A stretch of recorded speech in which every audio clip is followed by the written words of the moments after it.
Y buenos días, gente. Tenemos hoy, Buenos días, profesor. gracias.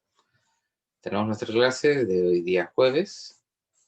Voy a revisitar brevemente para dar una explicación más acorde a sus expectativas de el ejemplo de un bloque siendo empujado por otro.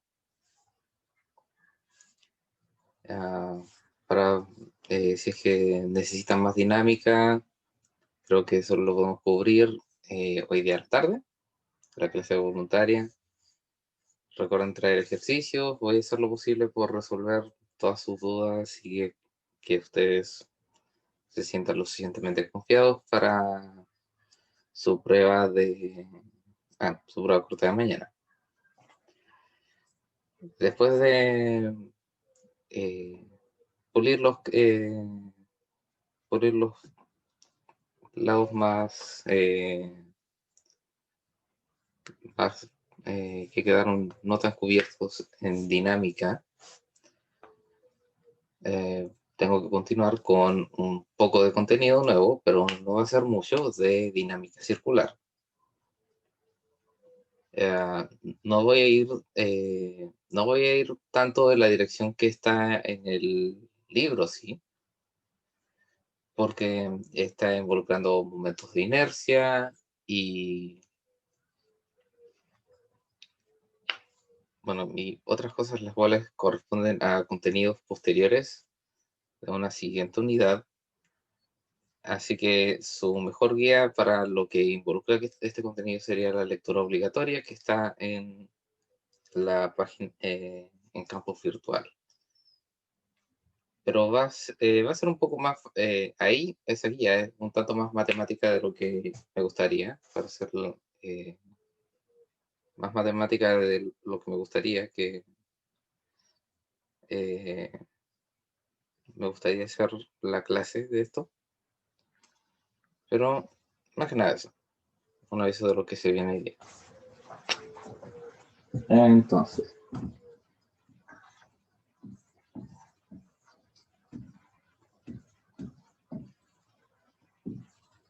bien. Ayer puse estos bloques en un orden diferente, pero no importa. Vamos a reducir este ejercicio a su forma más abstracta.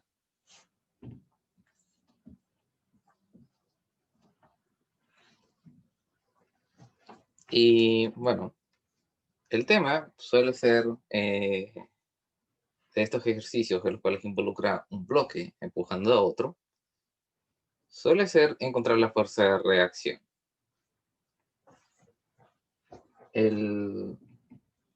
Y hay una cosa bastante irónica respecto a encontrar esta fuerza de reacción.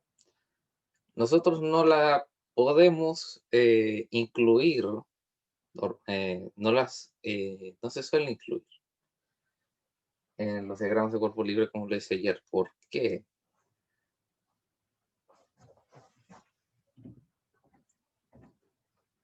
Porque el proceso para encontrarla suele involucrar el hecho de tener que buscarla en lugar de como considerarla y despejarla en las variables y todo eso. Hay fuerzas las cuales, más bien, la forma en la que interactúan estas fuerzas, tenemos que, ¿cómo decirlo así? Remover capa por capa hasta que la última fuerza que nos falte por encontrar sea precisamente esa. Para explicarme mejor, creo que, bueno, más bien, para que me entiendan, sería mejor que siguiesen el procedimiento que voy a hacer con atención.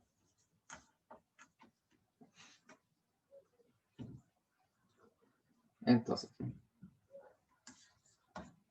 nuestro objetivo sería encontrar la fuerza, o más bien el módulo de la fuerza que ejerce el bloque 1 en el bloque 2, o lo que sería también el módulo de la fuerza de 2 a la 1, porque la tercera ley de Newton nos dice de que son opuestas pero iguales.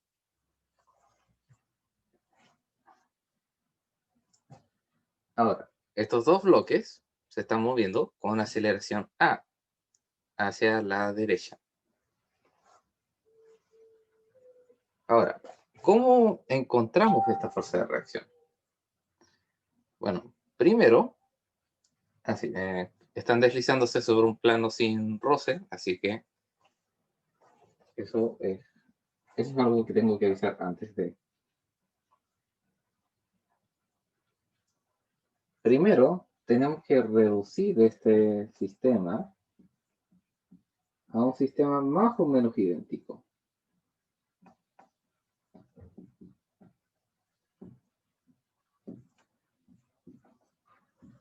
A un bloque, el cual tiene la masa de ambos, y se está moviendo a la misma aceleración. La fuerza, la cual está empujando tanto a estos dos bloques como a este bloque, ¿no? Porque hay una fuerza a la cual produce esta aceleración. Me olvidó añadirla, pero debería ser obvio. Si ponemos una fuerza a empujar estos dos bloques, vamos a obtener la misma aceleración que si tuviésemos un bloque, el cual tuviese la masa de ambos, y fuera empujado por una fuerza de la misma magnitud.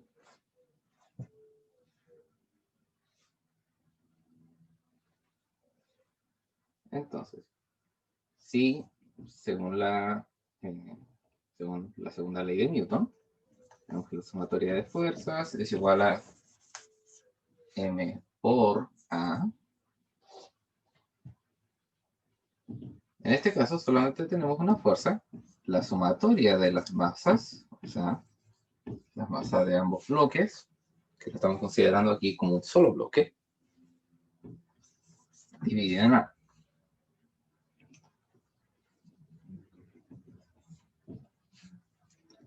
Entonces,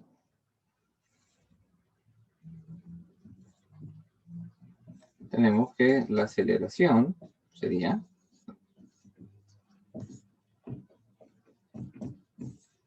esta cosita. Si no me equivoco, vamos a necesitar esto más tarde.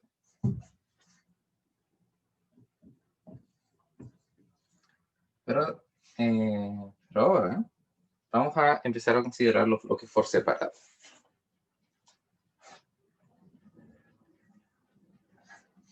Entonces,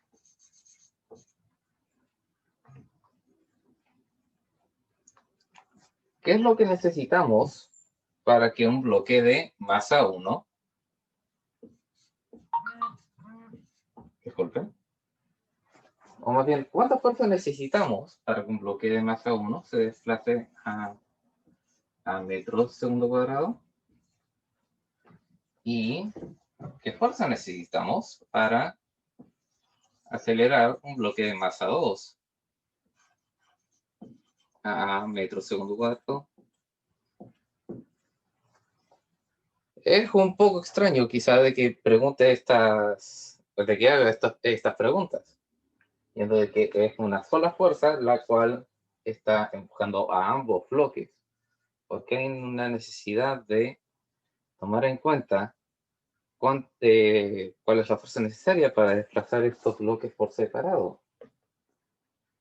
Bueno, el tema es que independiente si es que estos bloques están juntos o separados, la fuerza necesaria para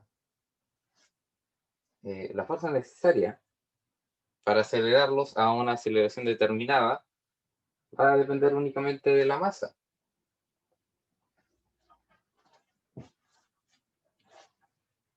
Y quiero que vean esto.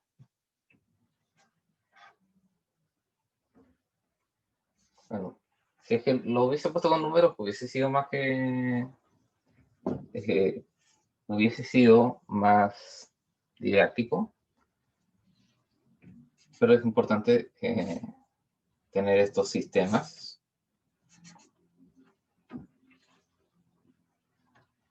En forma abstracta. Entonces, la fuerza necesaria para acelerar un bloque sería m1 por la aceleración. Y la fuerza necesaria para acelerar el bloque 2 sería m2a. Si yo sumo estas dos cantidades,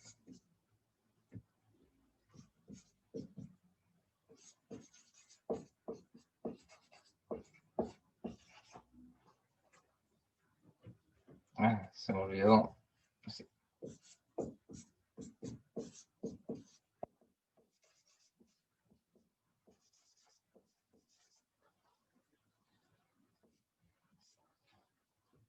Si yo sumo estas dos fuerzas, me da precisamente la suma, esta cosa de aquí. El hecho de que la fuerza necesaria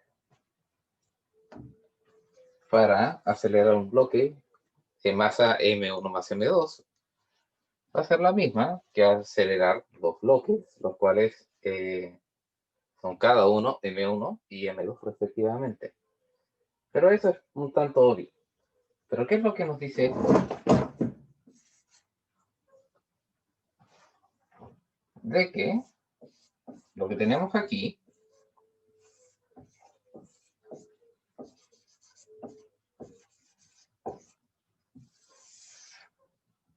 es una fuerza la cual se está distribuyendo en el bloque 1 y en el bloque 2, de forma que la suma de estas es igual a F.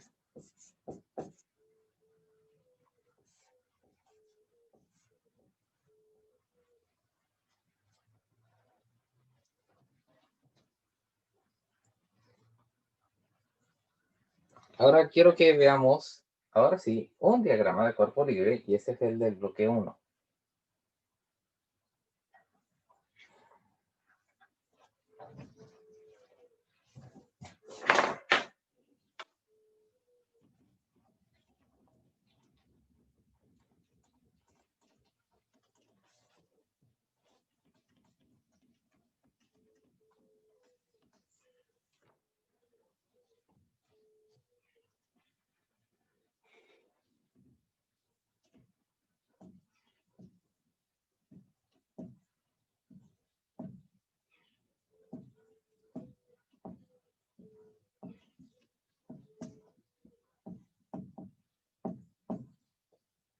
Por supuesto, tenemos su peso,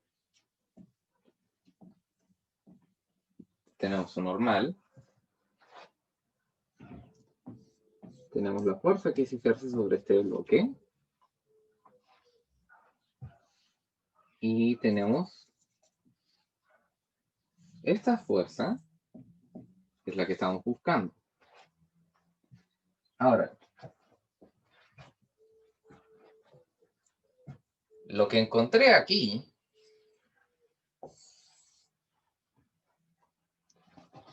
dado de que sí, lo que encontré aquí es la fuerza neta. Nosotros, claro, estuvimos saltándonos este diagrama de cuerpo libre precisamente porque necesitaba, antes de esto, la fuerza neta que tenía cada uno de estos bloques para poder encontrar la fuerza para poder encontrar la fuerza de reacción. Ahora, hay un tema aquí con el bloque 2, y es que vamos a borrarlo un poco porque solamente necesitamos un pedacito del bloque 2 para acordarnos de que está ahí.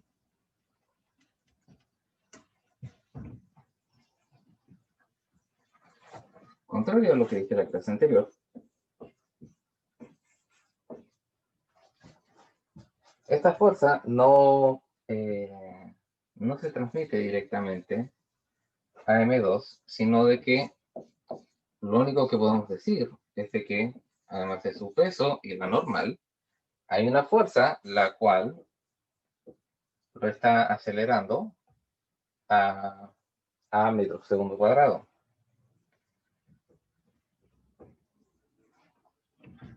Y dado de que ya hemos encontrado su fuerza neta y la única fuerza la cual está actuando,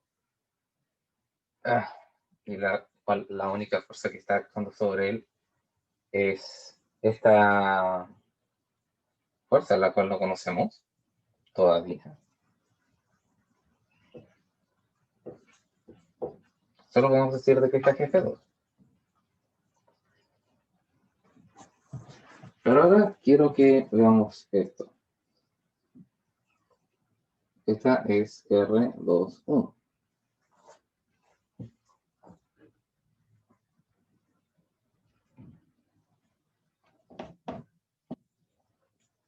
Lo que estamos tratando de buscar. Entonces, si consideramos estas dos fuerzas, tenemos F más, o sea, menos R21, sería igual a la fuerza neta que actúa en el bloque 1. Y esta cantidad son cantidades las cuales nos suelen dar en el ejercicio. Entonces, con esto ya conocemos R21. Ahora, la única fuerza que nos queda por considerar aquí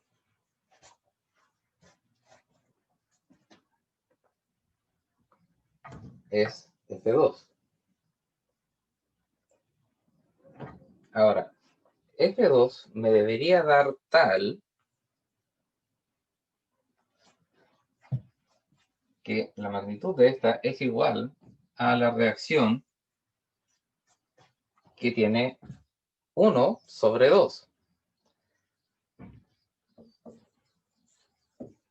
En resumen, se podría decir de que ese bloque 1, el cual al ser empujado por esta fuerza al otro lado del sistema, reacciona contra el bloque 2 acelerando. Vamos a ver si es que la matemática me acompaña esta vez. Debería.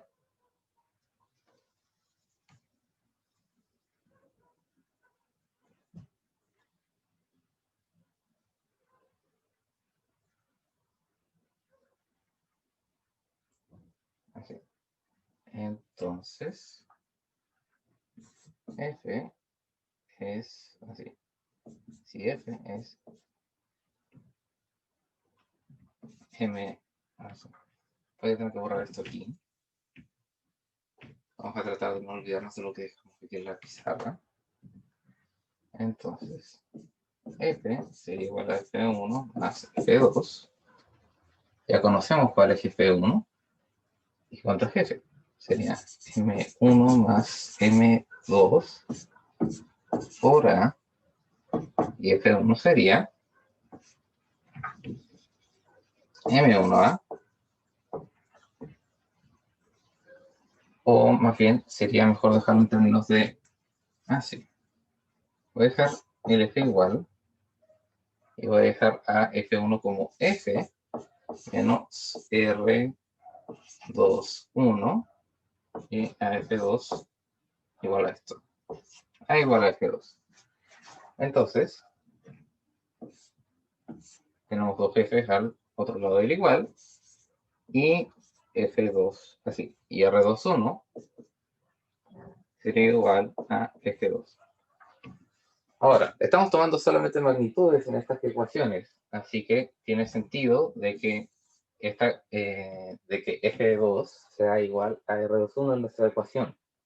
Eso nos quiere decir de que estamos en lo correcto. Esto, si es que queremos ponernos un poco más estrictos, lo transformamos a R12 y punto. Pero el tema es que aquí hemos probado de que estas cantidades son iguales. La cantidad de reacción que ejerce el bloque 2 sobre el bloque 1 es la misma cantidad que el bloque 1 empuja al bloque 2 para acelerar.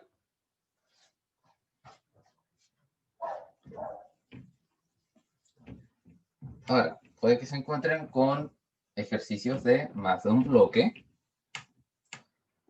pero pueden seguir un procedimiento general.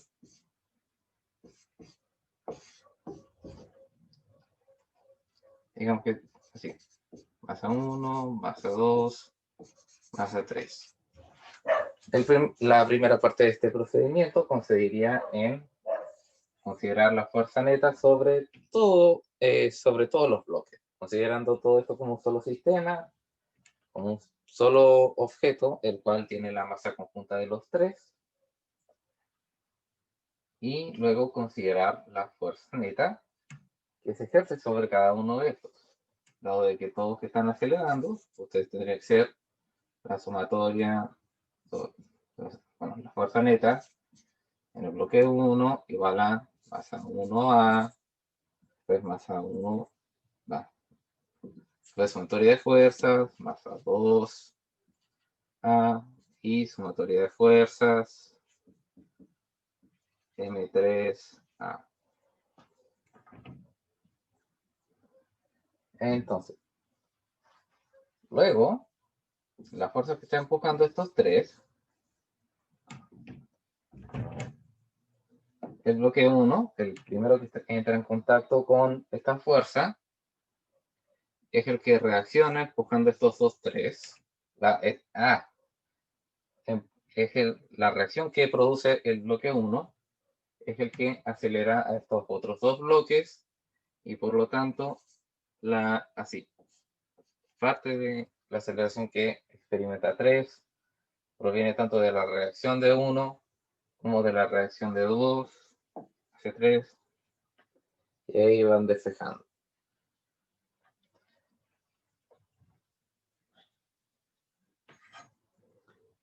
Pero claro, a medida de que se van añadiendo más bloques más bloques al sistema, uno tras el otro, el módulo de los pares de reacciones va a ir disminuyendo, porque a medida que van añadiendo más bloques, el primer bloque tiene que empujar a todos estos, mientras que los bloques que están más adelante tienen que hacer menos fuerza porque ya están siendo empujados, y claro, el último bloque experimenta toda su aceleración por parte de la reacción del último bloque.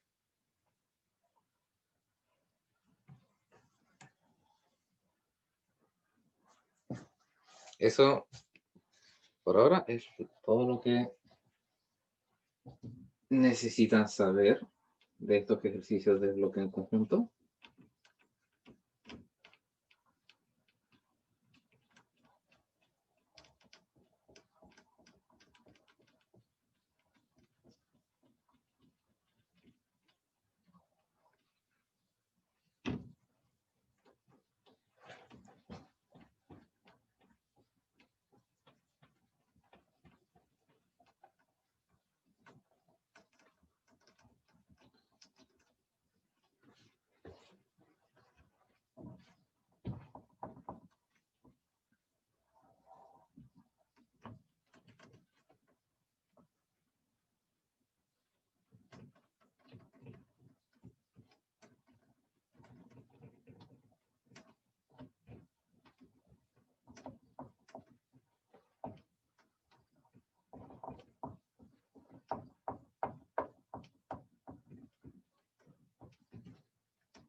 ¿Alguna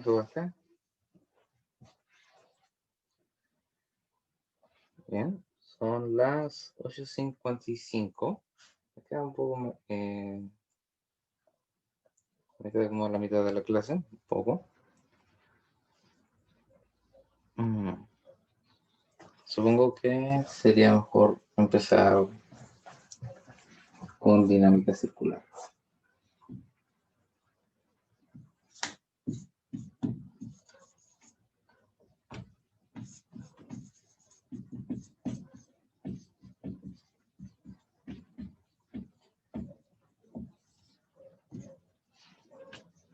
Bien. Como lo he dicho cuando había empezado dinámica de por sí, como lo había dicho cuando empecé a pasar dinámica, creo que en la primera o segunda clase, la dinámica se preocupa de por qué los objetos se mueven. Cuando estudiamos la dinámica de los objetos nos preguntamos por qué se mueven, mientras que la cinemática es cómo se mueven. La cinemática circular es lo que habíamos visto ya.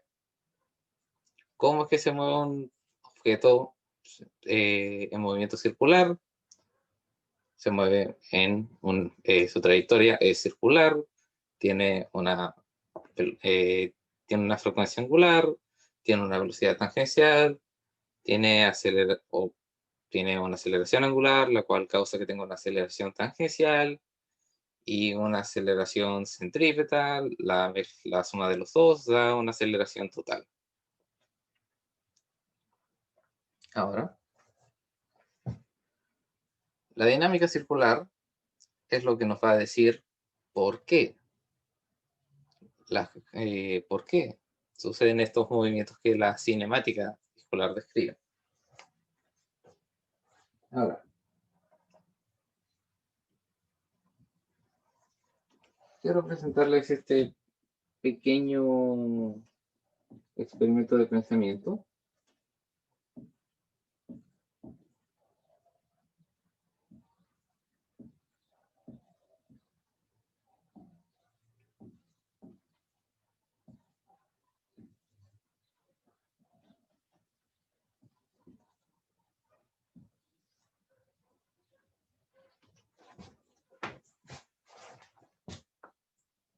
En los extremos de este aparato hay dos pelotitas, las cuales flotan en el agua. Los frascos que están llenos de agua, está a cierto nivel y... no, para.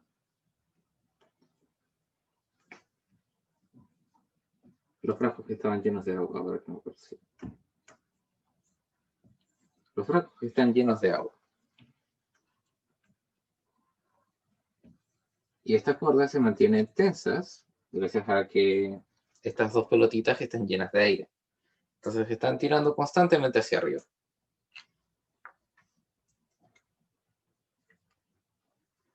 Ahora, este aparato, así claro, esta vara en la que están sosteniéndose estos vasos llenos de agua, son, digámoslo, como las aspas de un helicóptero.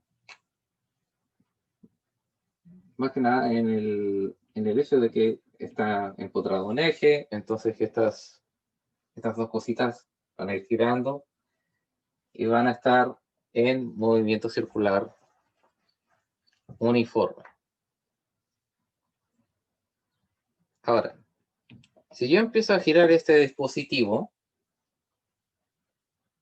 ¿hacia dónde van a apuntar estas pelotitas? ¿Van a seguir en su posición? ¿Van a acercarse? ¿Van a alejarse? ¿Van a tirarse ambas hacia una orientación o van a tirarse para otra orientación dependiendo del sentido de giro? Yo creo que ustedes saben la respuesta a esto, pero quizás no saben por qué. Así que, pregunta del millón. ¿Se alejan una de la otra? ¿Se acercan una de la otra? ¿O se tiran ambas hacia la derecha o la izquierda? Yo creo que las pelotitas se van a tirar como para afuera. Y de hecho, se van a tirar para afuera. Ahora el tema es por qué. Primero quiero que recordemos el primer principio, o la primera ley de Newton, más bien.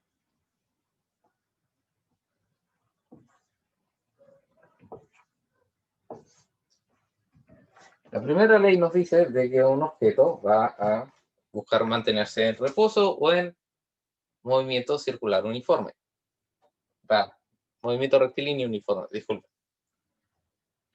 Entonces, ¿qué tengo que hacer yo para cambiar la trayectoria de un objeto que está en movimiento rectilíneo uniforme?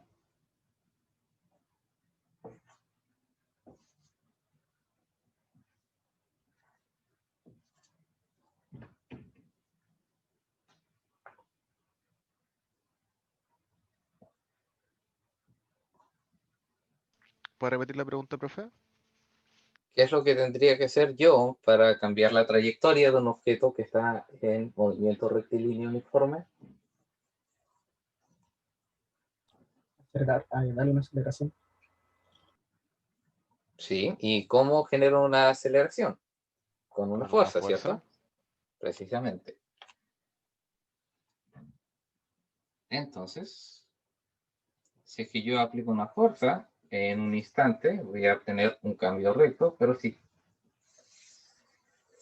Pero, si es que yo hago una fuerza constantemente, en todo momento, en todo instante, y esta cambia a medida que el objeto avanza, voy a poder cambiar su trayectoria infinitamente y en el caso de el movimiento circular uniforme, estoy aplicando una fuerza hacia adentro constante y claro, nosotros ya habíamos visto la aceleración centrípeta. Esta fuerza, la cual está causando el movimiento circular, es la fuerza centrípeta, la cual su módulo es naturalmente la masa por la aceleración centrípeta. La fuerza centrípeta, por supuesto, es paralela al vector unitario radial en el tiempo y todo eso. Ahora, nos acordamos de la tercera ley de Newton. Por cada fuerza hay una fuerza de reacción. Pero no vamos a poder ver esta fuerza de reacción si es que nos ponemos en el marco de referencia del centro de giro. Tenemos que poner nuestro marco de referencia en el objeto que antes estaba en movimiento rectilíneo uniforme y ahora está en movimiento circular uniforme. Ahora, el típico ejemplo que les puedo dar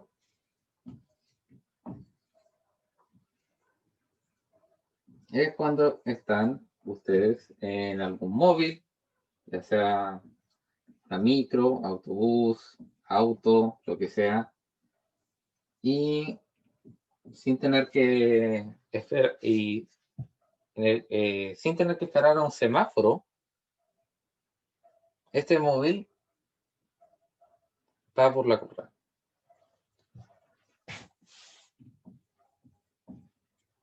Supongan de que antes de llegar a la curva, ustedes estaban en movimiento rectilíneo uniforme. ¿Qué es lo que sienten ustedes cuando están en movimiento rectilíneo uniforme? Hipotéticamente nada, porque el hecho de que estén en movimiento rectilíneo uniforme implica de que ustedes no sienten fuerzas. Claro, en el eje del movimiento, ¿cierto?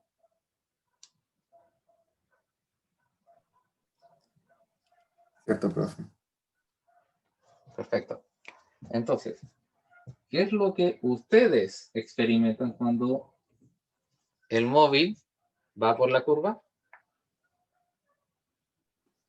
Una fuerza que me inclina para hacia la curva, hacia fuera de la curva.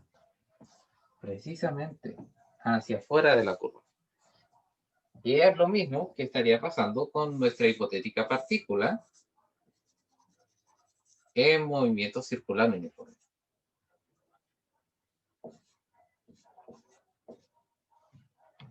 Si ponemos nuestro marco de referencia aquí,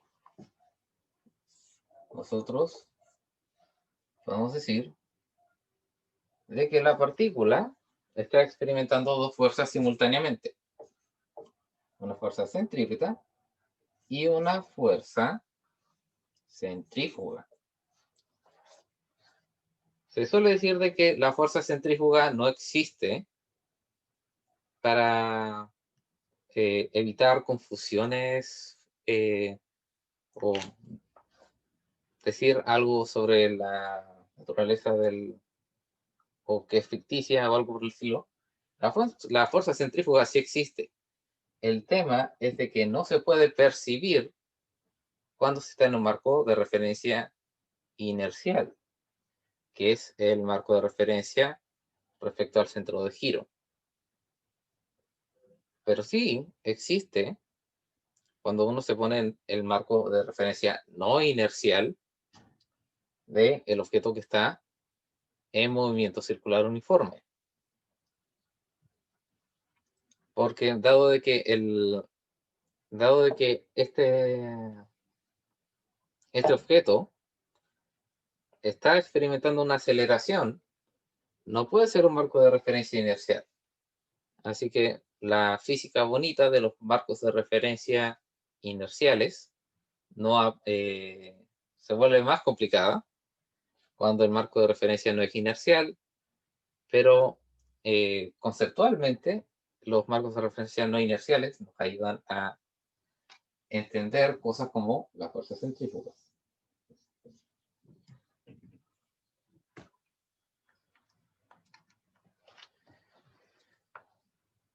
Así. ¿Y qué se me está escapando? ¿Qué se me está escapando?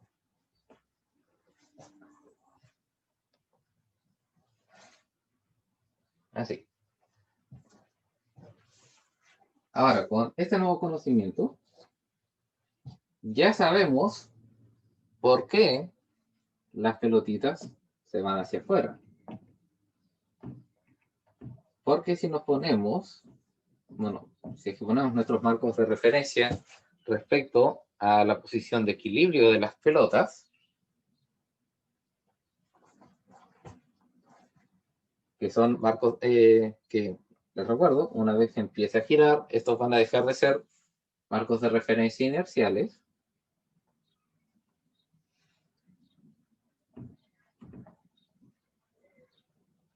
Así. Dado de que este marco de referencia no está directamente pegado al objeto que está en movimiento circular uniforme, lo que siente es solamente... Amarrando navajas y al final ya nadie de nosotros le contestaba. No sé si fue yo, no sé si es así, pero ya nos quedaba la madre al final. solamente experimenta fuerza centrífuga. Y esta fuerza centrífuga sería la fuerza que empuja a esta pelotita hacia afuera del disco. Y solamente va a llegar a una nueva posición de equilibrio hasta que la componente de la tensión sea lo Mati, el suficiente micrófono. sea lo suficiente para contrarrestar esta fuerza centrífuga.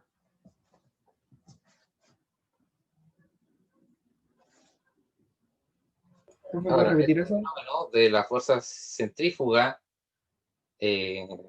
tirando objetos hacia afuera se puede ver de bastantes maneras en la vida real, mientras, claro, involucren movimiento circular. Si es que alguna vez se pillan con algo que tenga que ver con NASCAR, se van a dar cuenta de que las pistas de esta competición de carrera, en las curvas, están inclinadas.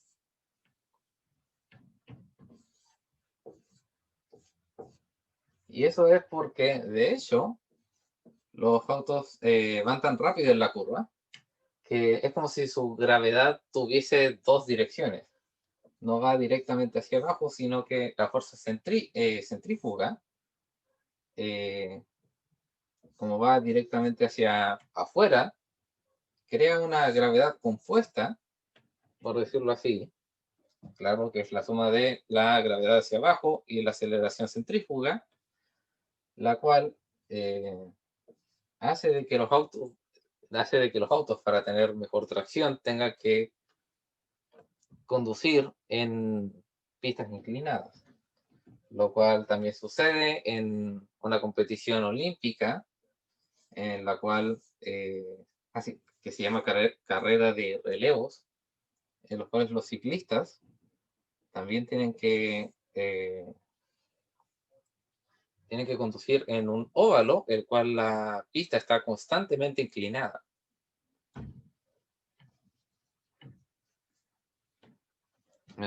¿Y qué otra cosa? ¿Qué otra cosa podría ser? Aparte de estas dos carreras, las cuales tienen demasiado en común. Supongo que se me va a ocurrir algo, pero hasta ahora esos son dos ejemplos. Más que nada. Ahora supongo que tenemos que cubrir la parte más bien aburrida, que sería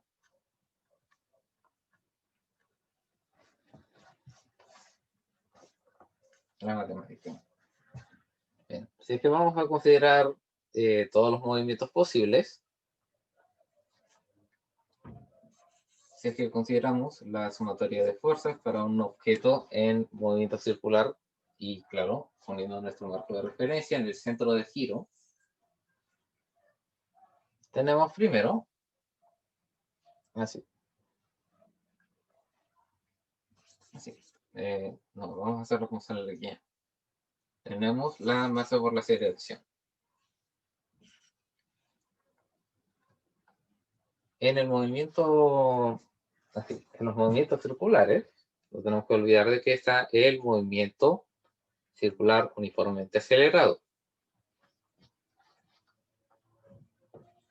Para ser más generales, vamos a separar esta aceleración en una aceleración radial, por supuesto, que ya sabemos que es la aceleración centrípeta, pero para qué nos vamos a complicar.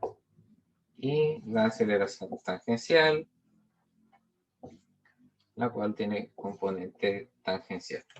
En la guía, el vector unitario, en lugar de ser una T, como lo he escrito aquí y lo he escrito en otras clases, está escrito con el símbolo teta porque más que nada es una convención matemática. El vector unitario teta es el vector unitario en la dirección tangente, pero el tema es que se llama también teta porque va en la dirección en la cual la coordenada angular va en aumento. Entonces, de la misma manera que podemos llamar al vector unitario tangente, bueno, más bien a este vector unitario teta, porque va en la dirección en la cual incrementa el ángulo, también lo podemos llamar tangente, porque va en la dirección en la cual va la tangente, va la recta tangente de un movimiento circular. Profe, el símbolo que está al lado de R es teta, ¿no? De AR es teta.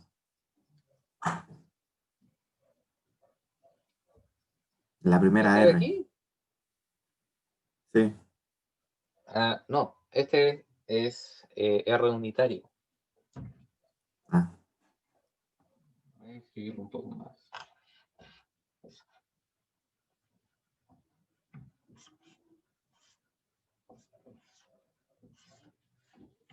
¿Ahí sí?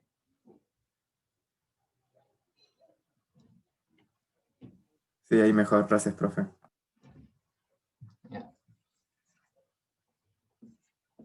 Ahora nada revolucionario. Esta aceleración radial es nuestra conocida aceleración centrípeta, la cual sería el radio por la frecuencia angular al cuadrado en la dirección radial. Por supuesto, negativo, porque va hacia adentro. Y luego tenemos la aceleración tangencial, que sería R por alfa.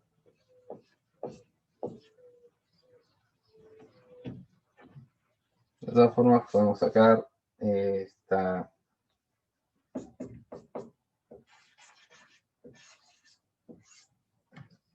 Vamos a sacar el R y podemos dejar todo esto en términos de cantidades angulares. Profe, y el menos. Gracias. Se me escapó por un momento. Ahí sí.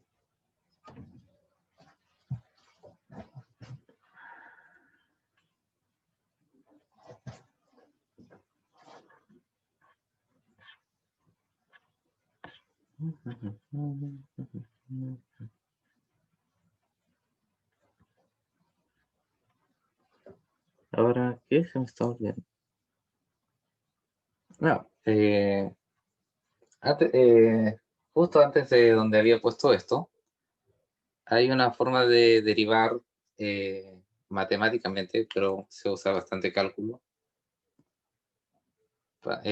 Y prefiero evitar cálculo más que nada porque puede haber algunos de ustedes los cuales no haya dado cálculo todavía y también es cálculo multivariables, así que tampoco se justifica mucho.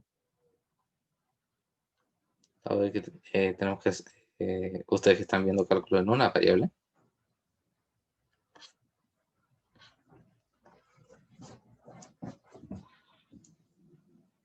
Esto es más que nada una forma de formalizar la dinámica circular, aunque no nos dice mucho más que decirnos de que esta es la forma general de la fuerza que experimenta un objeto en movimiento circular uniforme.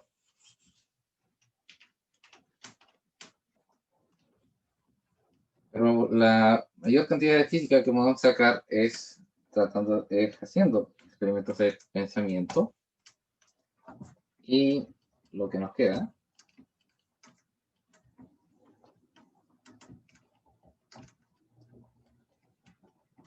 son dos casos, los cuales quiero que consideren.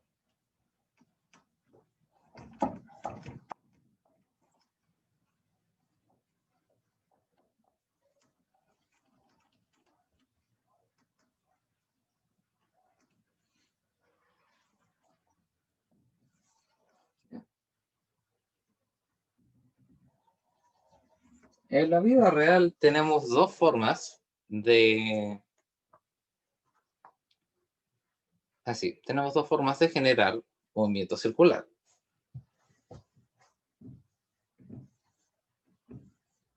Uno es mediante sistemas que son parecidos a una boleadora y los otros son como una lavadora.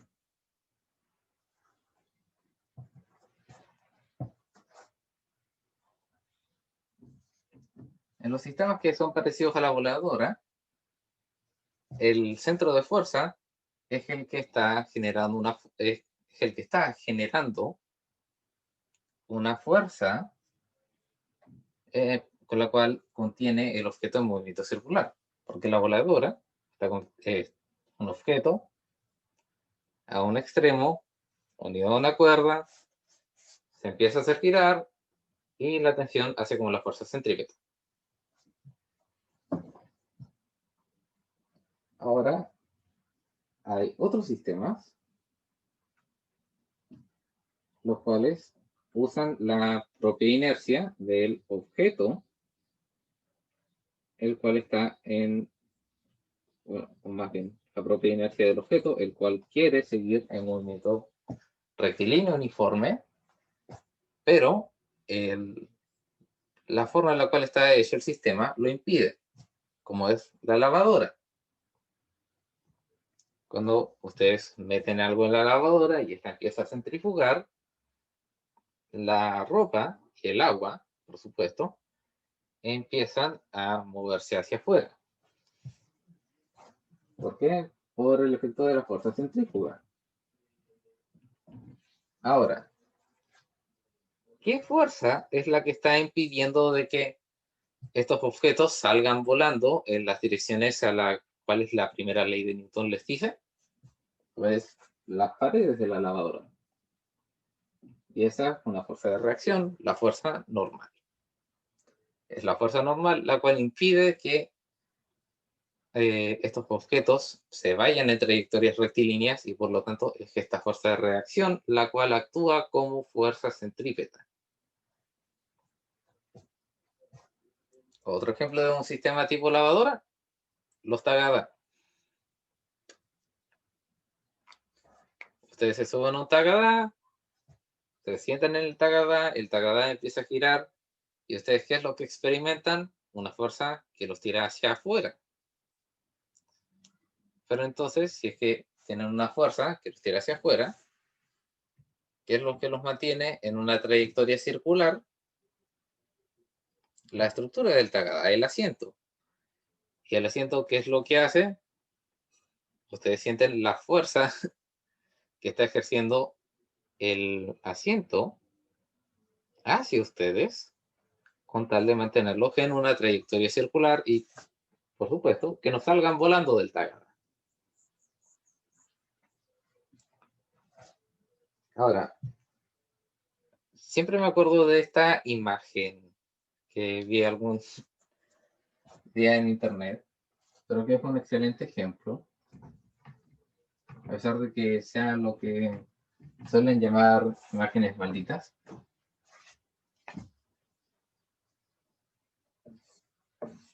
Nunca la tengo a mano, pero es un excelente ejemplo de esto. Es una persona la cual está dentro de un Tagada, pero no está sentada. Está parada sobre el asiento del Tagada.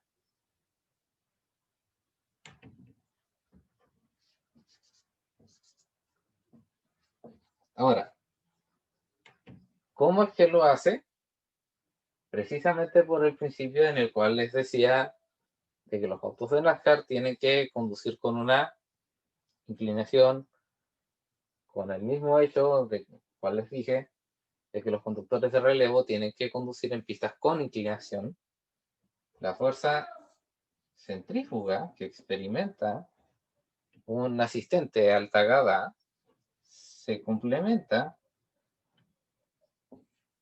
con la gravedad, creando una aceleración neta, o más bien una fuerza neta, la cual va en la dirección de esta gravedad compuesta,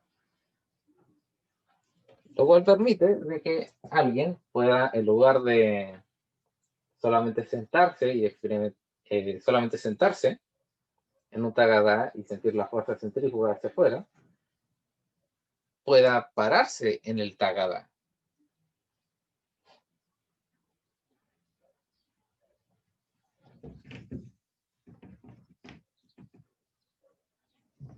No les recomiendo que lo intenten, pero podría ser interesante si es que lo intentan.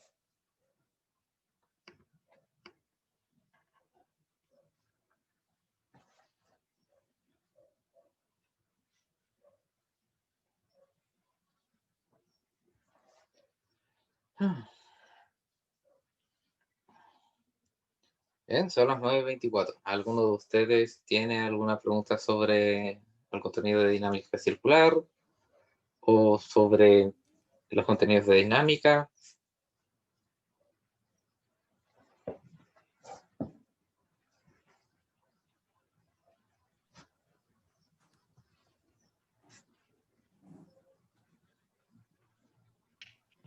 Profe, que entra mañana en la prueba.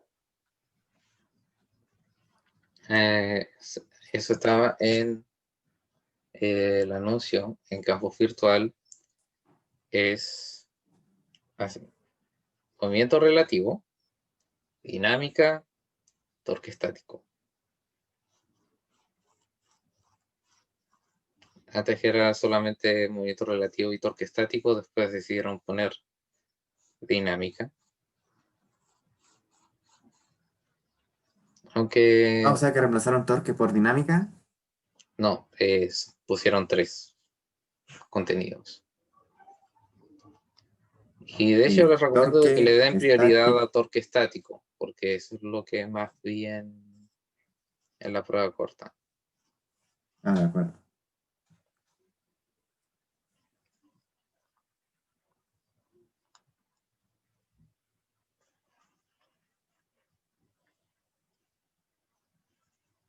Profe, tengo una pregunta. Ujú, Por ejemplo, si hay un objeto que está en movimiento circular constante o acelerado, ujú. y a cierto punto se desprende de este movimiento y sale como eyectado, como el ángulo en el que sale depende de la aceleración tangencial, ¿o no? Ah, de hecho, no. Cuando un objeto eh, pierde así, cuando un objeto pierde estas fuerzas, las cuales lo fuerzan a un movimiento circular uniforme, la dirección con la que sale está dictada por su última velocidad, por su último vector velocidad. Entonces, en el instante en el que pierde estas fuerzas, entra inmediatamente en movimiento rectilíneo uniforme. En física está la condición de continuidad, lo cual implica de que tanto la función que dicta la posición del objeto y todas sus derivadas posteriores sean continuas. Entonces, si es que la función de posición está dictada por un tipo de movimiento, si es que va a cambiar abruptamente a otro tipo de movimiento, esa función tiene que empezar en el mismo punto en el que la otra terminó. Y así la derivada, lo cual sería la velocidad. Entonces la velocidad, la función que está determinada, bueno, la función que está hecha que está hecha más bien, la función de velocidad, la cual está dictada por un tipo de movimiento, si que este movimiento va a terminar abruptamente, el último valor que tiene es el valor con el cual empieza el nuevo movimiento. Así con la aceleración.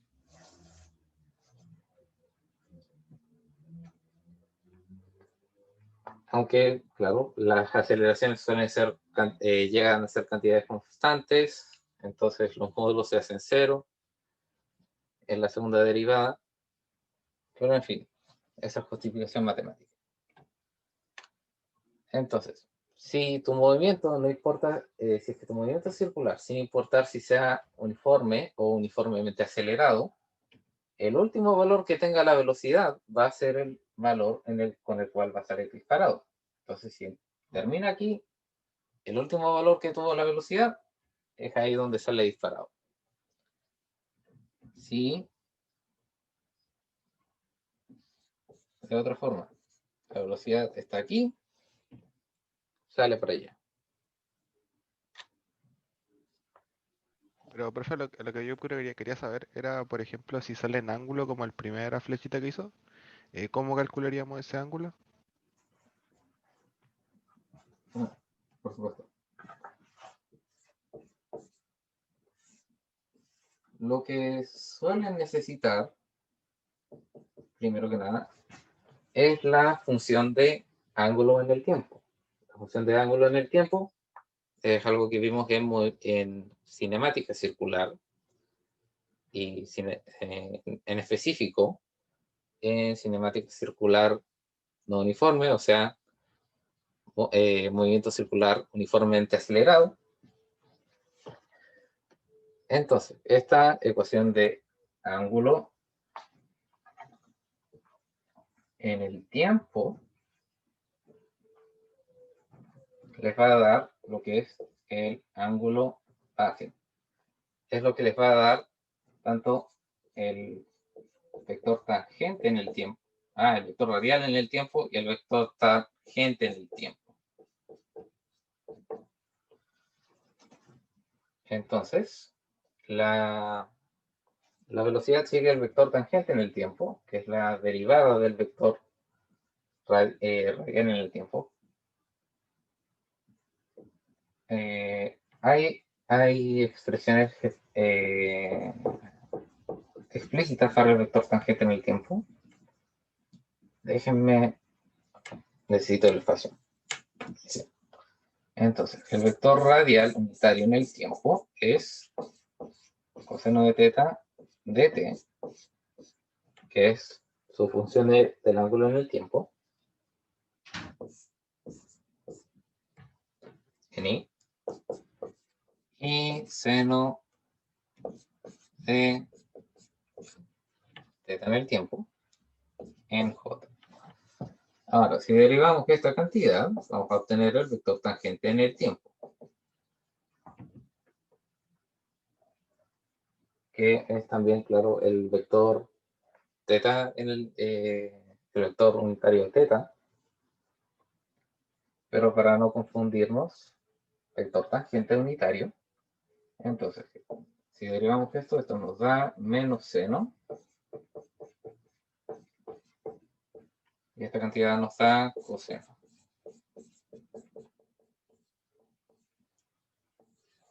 Ahora, esta va a ser la dirección del vector tangente en el tiempo. Entonces, para calcular la cantidad que estás buscando, primero vas a necesitar el valor del ángulo para el tiempo en el cual sucede esta condición. Entonces, no sé, la cuerda se rompe a los 5 segundos, tú armas tu función teta de t, la evalúas en 5 segundos y la metes aquí. Luego te preocupas de saber si es que el movimiento era en sentido antihorario o en sentido horario. Entonces, si iba en sentido horario, por ejemplo, y a los 5 segundos, si iba en sentido antihorario, tu vector tangente va a ser negativo. Y por lo tanto, tu vector de velocidad en el tiempo va a ser paralelo a...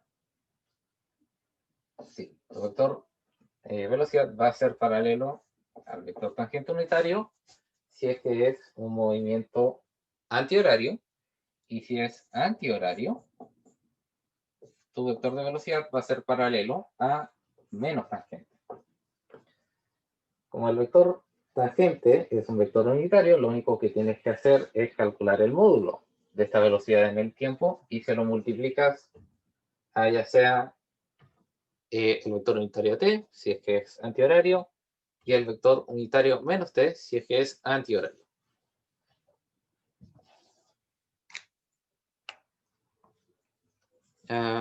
Clase de la tarde, yo creo que a las 7. Sí, voy a cerrar a las 7. Y sí o sí a las 7. Para responder la duda de Mauricio López, el tema de irse al centro cuando uno está en un Tagada es precisamente porque, si es que no te habrás dado cuenta, las aceleraciones radiales y tangenciales son proporcionales al radio de giro. Entonces, si es que disminuyes el radio de giro, disminuyes tanto las magnitudes de la aceleración centrífuga que experimentas y la aceleración tangencial. En el caso de que, por supuesto, el Tagada esté acelerando.